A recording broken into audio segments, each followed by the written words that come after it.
So అందుకే ఎవరిని తక్కువ అంచనా వేయకూడదు అనేది. సో అసలు ఏం జరిగిందంటే నోయిడాలో ఒక ప్రైవేట్ కంపెనీ అనమాట. సో ఈ కంపెనీ పేరు నేను చెప్పదలుచుకోలేదు.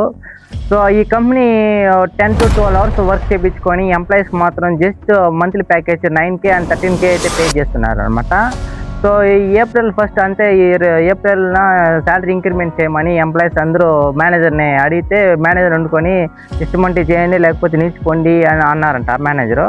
సో దీనికి ఎంప్లాయీస్ అందరూ ఒక కోపంతో ప్రొటెస్ట్ అయితే స్టార్ట్ చేశారనమాట. స్టార్టింగ్లో అయితే నార్మల్గా ఉండింది, మళ్ళీ డే బై డే ఇది కొంచెం క్రిటికల్ అయితే మారిందనమాట. ఎంతలా అంటే ఏదైతే ఆ ప్రైవేట్ కంపెనీ ఉందో దానిపైన అయితే దాడి చేయడం అయితే జరిగిందనమాట. రాళ్లతో కిటికీలు పాల్గొట్టడం, ఇంకా ఆ ప్రైవేట్ పార్టీస్ ఆస్తి నష్టం చేయడం కానీ అంతలా పెద్ద ఇష్యూ అయిందంటే దగ్గర రోడ్స్ అయితే బ్లాక్ అయిపోయి ట్రాఫిక్ జామ్ అయిందనమాట.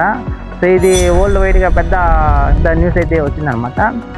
ఫైనల్లీ దీని గురించి ఎలాంటి అప్డేట్ అయితే లేదు. సో వీళ్ళు చేసే ప్రొటెక్ట్ కోసం న్యాయం జరుగుతుందో జరగదో ఇంకా కొన్ని రోజులు అయితే వెయిట్ చేద్దాం మనము. దీని గురించి ఇంకా అప్డేట్లు కావాలంటే మన ఛానల్ అయితే ఫాలో చేయండి. సో మనం మళ్ళీ నెక్స్ట్ వీడియోతో కలుద్దాం. సో మా ఛానల్ నచ్చినట్టయితే సబ్స్క్రైబ్ చేసుకోండి, లైక్ చేసుకోండి. సో మనం మళ్ళీ నెక్స్ట్ వీడియోలో కలుద్దాం. Okay, bye.